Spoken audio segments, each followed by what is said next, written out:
sisi waumini Mwenyezi Mungu ametujalia tukiyaona, tumeambiwa ni dalili tosha, kwa sababu kuna baadhi ya mambo ndiyo dalili ya jambo fulani. Miongoni mwa mambo hayo ni haya mambo ya kujenga msikiti. Mwenyezi Mungu ameyatolea dalili. Aliwataja washirikina akasema, ma kana lilmushrikina an ya'muru masajid Allah, haiwezekani kwa mshirikina kujenga msikiti. Sasa yeye na mwabudu asiyekuwa Allah kutakajenga kwa ajili ya nani? Yeye vita vyake ametangaza na Allah kutakajenga msikiti ile ile nini? Aabudiwa mpinzani wake mushrik, lakini akasema innama ya'muru masajid Allah man amana billah. Siku zote anayejenga na kuamrisha msikiti man amana billahi, ni mtu ambaye amemwamini Mwenyezi Mungu. Kwa hiyo sio kumwamini tu Allah wal yaumil akhir, akaamini kwamba yumo siku ataondoka katika hii dunia na atahesabiwa na atasimama mbele yao. Viangalie hizo ishara na dalili. Kisha waata zaka, akatoa zaka, amana billah wal yawmil akhir, wa aqama as-salah, akasimamisha sala, waata zaka, na akatoa zaka, walam yakhsha illa Allah, na hakumwamini wala kumwogopa mtu yoyote isipokuwa Allah. Faasa ulaika an yakunu min almuhtadin. Vijana wanaosoma lugha ya Kiarabu wanajua hata ni tahaddi, hata ikitoka katika lugha maanake huenda, yani unatarajia matarajio, lakini kwa Allah hata sio huenda. Ukisikia hata inatoka kwa Allah wanasema ni hakika. Waliposema hata ulaika an yakunu min almuhtadin, wametaja katika sifa hizo: kuamilisha misikiti, kusimamisha sala, kutoa zaka, hawamwogopi isipokuwa Allah. Hakika watu hao watakuwa miongoni mwa watu waliopata hidayah. Hongera sana ndugu yetu kaka yetu Bokar. Mwislamu anaambia naye Bokar, anamuuliza baada ya kuona huu msikiti, kweli tutakuwa na bajeti ya kwenda mwaka huu Ramadhani kuwafikia wale? Maanake nimepiga hesabu zangu za haraka, hata kama imevuka sio mimi. Sasa bajeti imeisha, akanambia mambo ya COVID tumwambie tu atakuja tena kwa ajili ya ndugu, anawaangalia Waislamu wakiweza. Hakuja toka kitu chochote kwamba maadamu tunayasaidia tunayajengea msikiti Shatani pale. Ule msikiti mwisho ulikuwa taabani, nishawahi kuja hapa kukutubu zaidi ya mara moja. Ukipita hapa unasikia ile harufu ya baridi tu, na nadhani Mwislamu si mara nyingi ndio kwa msikiti wake hapa kuja taabani, lakini ukiingia sasa hivi utasikia sio ule uliokuwa kabisa. Kafanya nini kwa sababu gani? Pesa nyingi zimetumika, kwa sababu anajua hizo alizozitumia ndio zake, na ndizo atakazo kwenda kuzikuta. Zile ambazo ziko tiaradadii na CDZ, zile sio zako Bokar. Zile ukiondoka sasa hivi akina Salum na wenzake ndo zao. Hivi hapo ulivyoweka hivi vitu kama hivi na mfano wake tunza kwa. Ndio maana Mtume akasema ayyukum malu warithihi ahabbu ilayhi min mali. Mbona mnapenda sana mali za warithi wenu kuliko mali zenu? Sahaba kwa Rasulullah, ma minna illa wa maluhu ahabbu ilayhi min mali warithihi. Wote tunapenda mali zetu, hatupendi mali za warithi. Tunapenda mali za warithi. Kwa vipi kuna mali warithihi? Mali ya warithi wake mtu akbar ni ile ya akiba wa mali na mali.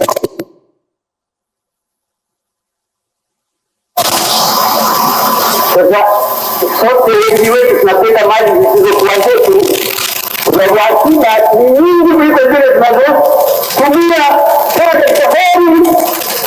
Kwa hiyo kwa kwanza unakwenda mali isiyokuwa yako, ndio maana unaiweka unahesabu yahsabu anna malahu akhlada.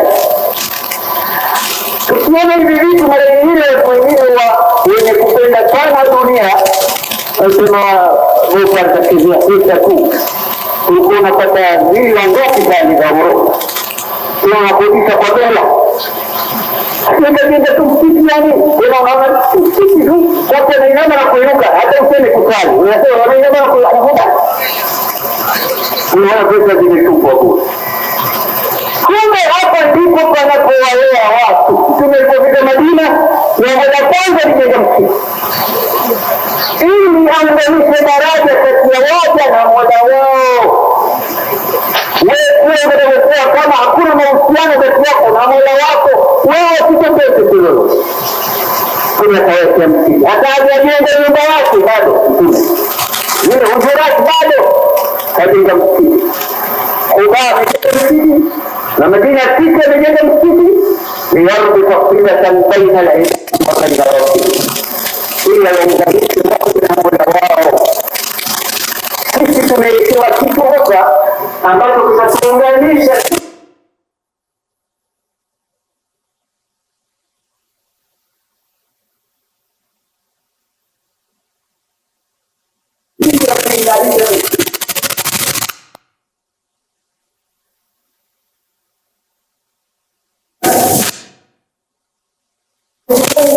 Subhanahu wa ta'ala amenuana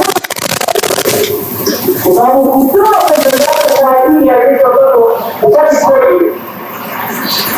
Unataka kwa basi wengine wanasema kwa sisi unahitaji ipate hali ya juu. Sasa yeye amejenga anafanya sehemu moja ya imarul masajid bitashyidiha wa bibinaiha. sehemu ya pili بالصلاة فيها والذكر والتكبير والقيام وغير ذلك من الأعمال الصالحة. sehemu ya pili sasa ni kusali, msajili msikiti ni kusali. Sehemu ya pili ni kuimarisha misikiti, kuhakikisha kunasomwa. Hiyo misikiti tunaweza kusaidia. Maimamu wengi vijijini hawalipwi, hawana mshahara, wanajitoa waadhini. Sasa wewe unavipesa zako sema hii ni kwa ajili ya imamu, unamlipa. Sio lazima tena kukupa kwani utenga msikiti pale lete mishahara. Kwani kuna madhaifu wangapi sema bora tusaidiane hicho kidogo kwa kadri ya haja, na wewe unaimarisha msikiti kwa njia yako. Mwingine anasema dawa msikiti tunaupata ni safi, nitahakikisha msikiti unakuwa safi. Hilo nitawalipa wasosiaji, nitawaleta wafuatiliaji, mimi nitawaleta watu watakaotii na mambo ya kupika hivi, watu wasikie vizuri. Zote hizo nitazizia tuwaumini, tusisubiri tena wafadhili. Mimi na wewe tunajua kutoa darasa na sisi tunaenda kusomesha. Wacha tusomeshe bure kwanza, watakuja watu watakuona, watasema mshahara yenu ni juu yetu. Sote sisi tumeanza hivyo hivyo vijana wa dawa. Vijana siku hizi wanataka tu waanze dawa wawe kama mahali hapa. Sisi hatukuwa na nyumba, tunalala msikiti, mshahara tunaweza kulipa shilingi 10,000 ya Tanzania. Na una mke na watoto unakwenda hivyo hivyo kusema inshallah Mungu ataleta. Kwa hiyo unamtumikia Allah, baadaye yeye Allah analeta watu na kutumikia wewe. Sasa Mungu ni kazi ya Uislamu. Kazi zetu kusubiri watu wengine waje tufanyie. Hatukuweza kuleta msikiti sababu tukamtafuta. Lakini mambo mengi tunayaweza. Ikiwa kusomesha, kufanyia, kuhakikisha kazi na kwa nzuri, viwani kuna kwa nzuri, tunashirikiana. Sisi ni umma mmoja. Allah anasema inna hadhihi ummatukum ummatan wahidatan wa ana rabbukum fa'budun. Hii aya ni muhimu sana. Huu ni umma wenu mmoja, wala msitengane, msitengane, na wala huu kitu usije ukawa ni sababu ya watu kugombana. maana tayari misikiti sio mizuri, unakuja kuadhini wewe kuswali tena, niye msije kuswali tena hapa, au wengine wanataka kuivamia misikiti, wahakikishe mambo ilikuwa ni sababu ya vita. Hapana, misikiti haikujengwa kwa hilo. Umma wenu umma mmoja. Angalia baada ya Mtume sallallahu alaihi wasallam kusema Waislamu ni ndugu, kakataza mambo 9 makubwa. Sikilize hadithi ya Mtume. Hii ina maana kwamba kama tukitaka umoja wetu uendelee, Mtume anasema iyyakum wadhann fa inna dhanna akdhabu alhadith. Ni mbali sana na kudhaniana, kwa sababu kumdhania mtu ni maneno ya uongo mkubwa. Waislamu tusidhaniane sana.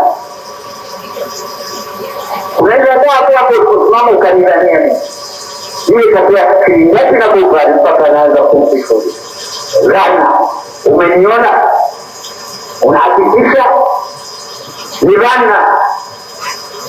Sasa watu wakikutaka ushahidi, ukasema ngoja tufanye observation, nipekue.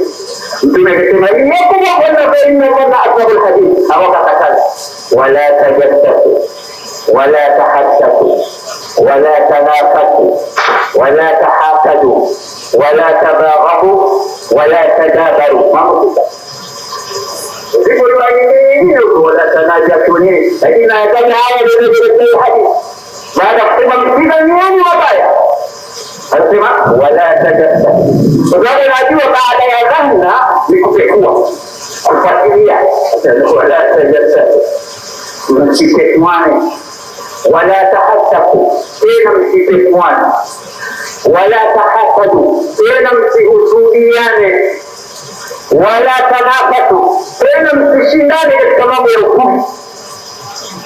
Shindaneni lakini katika mambo ya kheri. Wa fi dhalika falyatanafasi almutanafisun. Tajiri mmoja na yeye ajitokeza yeye amejenga msikiti, mimi nitajenga madrasa. Yeye amejenga msikiti mkubwa kama hivi, mimi natafuta pahala ambapo hakuna msikiti wa jadi, na mimi nijenge kama ule au nzuri zaidi. Yeye amefanya nini na mimi nashindana naye kwa hiyo ruksa. Lakini sio mambo ya upuuzi ya kidunia ya kishetani. Na haya mambo aliyoyataja Mtume hayapita, ukiyapeleleza ndio mwanzo wa ugomvi wa Waislamu. Hawa kuhusudiana, kufanyiana upekuzi, kushindana, yeye ametoa hiki, yeye ametoa kile, yeye anafanya kile, yeye anafanya kile, kuvumiliana, kuepuana chuki, kutopendana Waislamu. Hizi ni mali zake Mtume, na mimi katai. Wakunu ibadallahi ikhwana, kuweni waja wa Mwenyezi Mungu walio ndugu. Ndugu yetu ukatuona akatujengea msikiti ili zaidi ya udugu, mwingine aje tufanye hivi atufanye hivi. Tumuombeni sana Said Nasor Bofar kwa kazi anayoifanya. Ni wachache wanaofanya kazi kama ya kwake, na watu wa aina hiyo kuwepo katika dunia ni baraka kutoka kwa Allah, kwa sababu khairun nasi anfa'uhum linnas. Watu wazuri ni wale wenye kuwafaa watu wengine. Ametufaa kwa jambo hili na kwa mengi anatufaa. Tunamwomba Mwenyezi Mungu amzidishie, amtilie baraka pale alipotoa, amfanyie wepesi, ampe siha na afya.